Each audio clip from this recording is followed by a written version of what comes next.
and welcome to another Moment with the Mayor. I'm Keith Eaton, Mayor of the Town of Florence, and today we have the Director of Fun, I like to call him. Paul King is the Director of our Community Services, aka Parks, Rec, all the fun stuff. Not that our other directors aren't fun, but you've probably got mostly fun. You've probably got the most job. Yeah, I have the little stories. I used to say that I'm the guy that helps people have fun. There you go, and you do a good job of that. So, and your team is awesome. So today we got a lot to cover, so we'll jump right into it. Absolutely. Our America's birthday, 250 years. It's a big deal in our country. It's a big deal in this town. It's our 4th of July Freedom Fest is going to be an event that people are talking about for a long time. So fill us in a little bit on what's going on our Freedom Fest. Absolutely. It is a big deal. It's 250 years.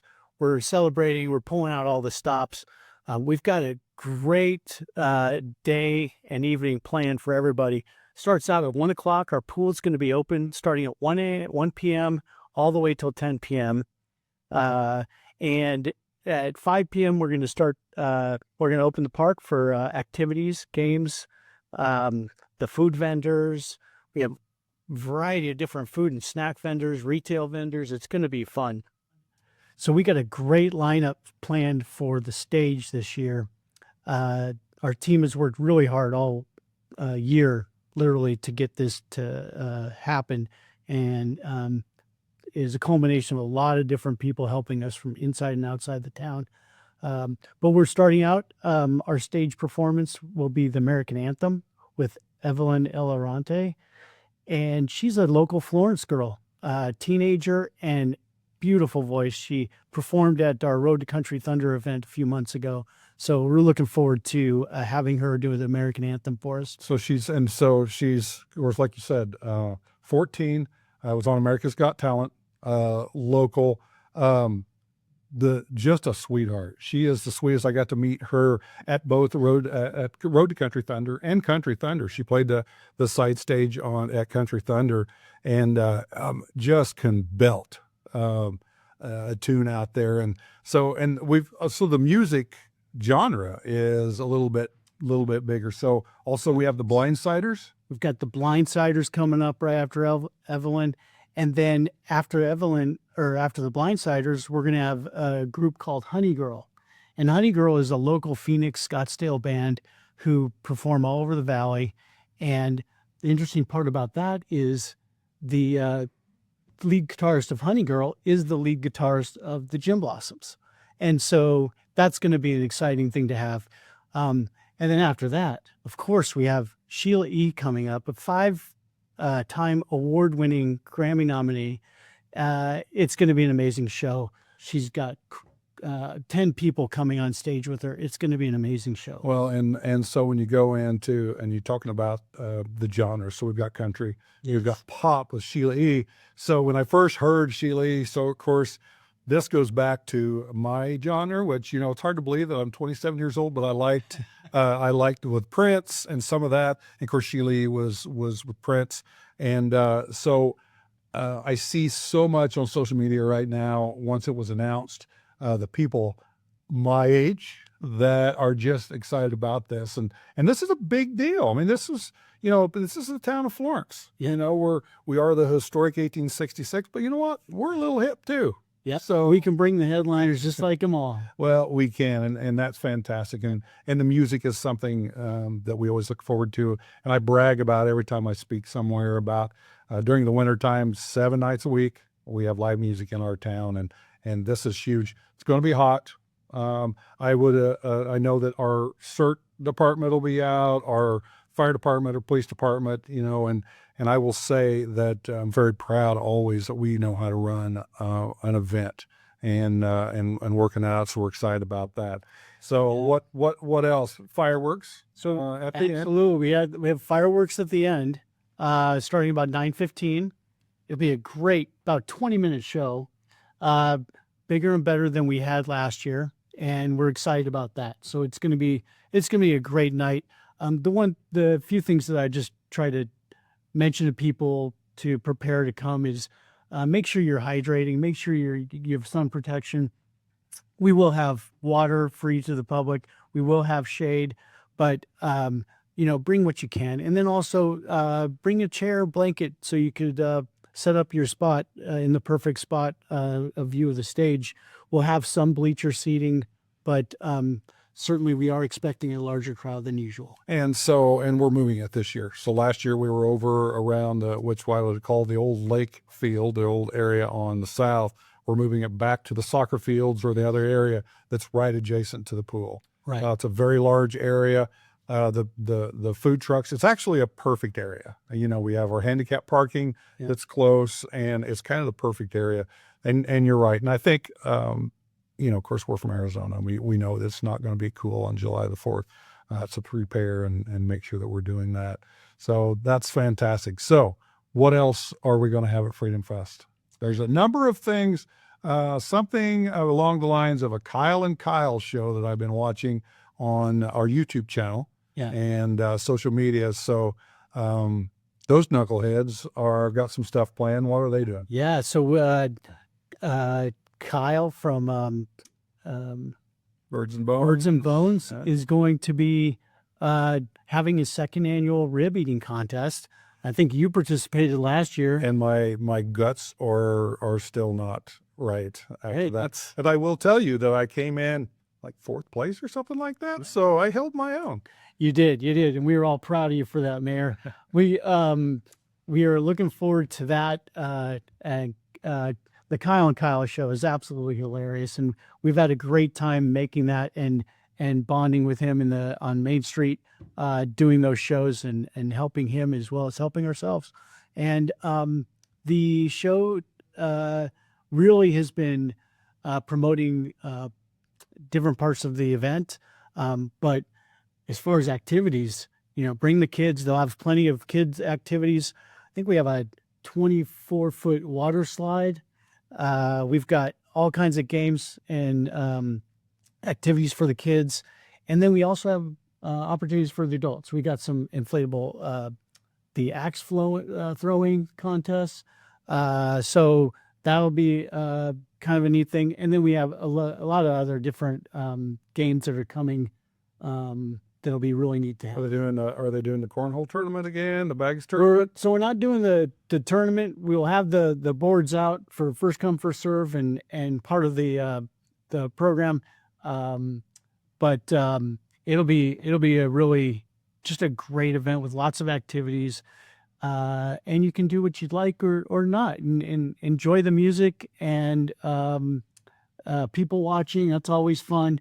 But the food, the snacks and everything will be there too. So well, and we're so fortunate that the vendors that come out and support the town are major sponsors. So, we were talking about major sponsors, and of course, number one generally is Florence Copper, who just continues to support the efforts of our community services, APS, SRP, some of the other, a number of them that we couldn't do what we do, without those people. And we so appreciate that and about those. So let's talk about, when you talk about cornhole or bags, will we have the new boards, the new permanent boards out yet?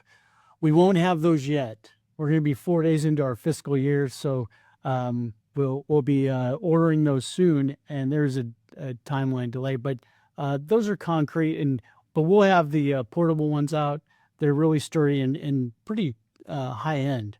Well, so that's just a perfect segue. So as we go, and is there anything else you want to add for Freedom Fest and before we get on to something else? Because we got a lot to talk about. Yeah, today. we've talked about everything. When we talk about the new boards coming in with a new budget, we talk about projects. Yeah. One thing that your team has been very conscientious about, and our council is very high on priority, is making sure that our community has what they need in the park. And so we've approved a whole bunch of stuff coming up. So what kind of projects did you guys go through this year prior to the pool opening? So some of the projects that we did, the big one really was resurfacing both pools with a Pebble Tech and Pebble Sheen material, which kind of gave it a really nice reflection and bluer water. So kind of a neat upgrade there, that we took advantage of while we were doing it. And then we also did the lounge chairs. We added some lounge chairs to the deck, so more people can be accommodated for lying on the being comfortable when they're suntanning and watching their kids. And then also we added we waxed the slides, so they run a little faster this year. Well, that was, so I'll find out, because I am the slide guy, from last year. So, yeah. So, and turf. Yes. So you guys done a bunch of changing on the turf, and I know that the turf, I was pretty impressed as we were getting the presentations to council of the technology of turf and what that does, and it just, well, it saves a lot of money for one thing. It really does. And so these things, all these changes are all about quality of life for our residents, and hopefully our residents enjoy them, and we thank our residents, of course, for supporting that kind of thing. So with that, also with all of those changes, we've had some hour changes. We've had some different things at the Aquatic Center, so we've extended our hours. Yeah. And so that started. So give us our hours again. Okay. So we have until July 19th, when school starts back up. We've extended our open swim. So we have Monday through Thursday, 1 to 4, and then Fridays 1 to 5. And then Fridays our evening swim for families. And that is from 6 to 9. And then one thing that we also added was on Mondays and Wednesdays, because we do our in-service training once a week on Mondays. So between lessons and open swim, we want to reserve some time for our lifeguards to get training and get refreshed, and so they're always ready. And that's really important. So we do that on Mondays, but we added on Mondays and Wednesdays from 7 to 9, we did another open swim for the evenings. So that'll be a really neat thing.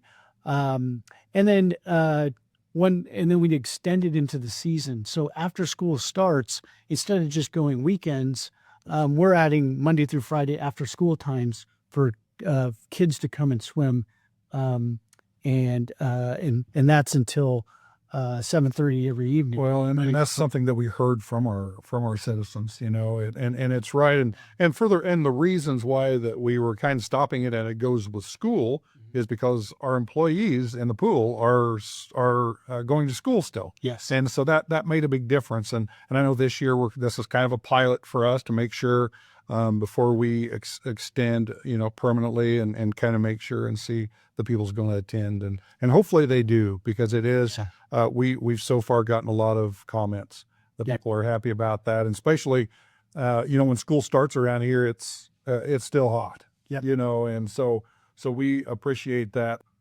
So, Mayor, one of the great things about our pool and our aquatic center and the opportunities that we've had to expand this programming, council awarded us additional money just for additional programming this season. And it's been really beneficial. One of the things that we hold close to our hearts and we focus on and we prioritize is water safety and teaching kids how to swim. We're in the desert, there's canals, there's flash floods, things can happen quickly. So we want to prepare our kids for the world, right? And so one thing that we're proud of that we've been able to do is we've expanded our lessons, an additional session this year, so that last year we taught 210 kids how to swim. That was our capacity. Now, this year, our capacity is 540 kids that are going to learn how to swim. Oh, wow. And and you're right, and we see every day on the news, unfortunately, drownings and stuff. And so that's fantastic. And we're very thankful for that. And we've seen your lifeguards in action. Yes. And with their training, and it's very impressive. And we really appreciate it. I know there's been more than one family really appreciated our life-saving for our lifeguards. All right. So the safety portion of that is awesome. But one thing that want to make sure that our people know is that this is probably one of the best pools around. The kids area, the slides, and everyone's welcome. If you're in Phoenix, you want to come use our pool, come use our pool. If you're a resident, there is a discount for being a resident. Yeah. But if you want to come, if you're in Santan, you can't get into Queen Creek pool, come to our pool. We would love to have you here. Yeah. And kind of off camera, we were talking about the number of people, the number of uses that we've got so far, rough numbers. But you're saying something like in the last month since we've been open, around 6,000 people have been using over 6,000. Over 6,400 people have used just the open swim program. That doesn't include the swim lessons, the aquatics program, the fitness aquatics. It doesn't include any of that. It's just the open swim general admissions. That's so it's impressive. Incredible and impressive. So come see us.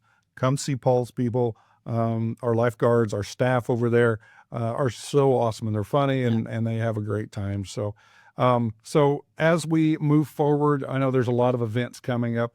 We can talk about your department for hours, and people don't want to hear us for hours, but we're going to come back. Who doesn't? For that. I know. Who doesn't want to just hours stuff? But anyway, so give us a little highlight of what's coming up. So we're starting in, or midsummer. We'll be coming into our fall. You have a lot of programs. We've got a lot of programs. I mean, we're quality of life, right? So we want people coming in and experiencing Florence and all of our great amenities and programs and parks and facilities that we have. So moving forward, we're looking forward to July, not just for the 4th of July, but July is National Parks and Recreation Month. And the theme this year is the power of Parks and Recreation. So we've got a whole lineup of activities celebrating Parks and Recreation Month in July. So we'll ask the folks to stay tuned for that information coming out mostly on social media and the website. So that'll be a fun thing to do during a hot summer. And then also our activity guide comes out first week of August, and that's a quarterly activity guide. So they'll have all the events and programs that you can register for starting in August all the way through December. And so that'll be really neat. We have a lot of great fall events coming up that are going to be just a blast to plan and implement for this great community. So the end of the month, so we'll have a proclamation, July 4th. We love proclamations. Your team will be up there for the proclamation, and we are just so happy to be able to offer these things to our citizens. Like you say, it's a quality of life, and I believe that your team has really helped quality of life. Our council is very adamant about making sure that the quality of life for our people. So with that, Paul, thank you for coming in. I appreciate that. Please don't forget to follow us on social media. Keep everything. Look at our website. Look at Paul's portion of the community service on the website for any future events. We'll be back with you on another segment. Thank you, Mayor.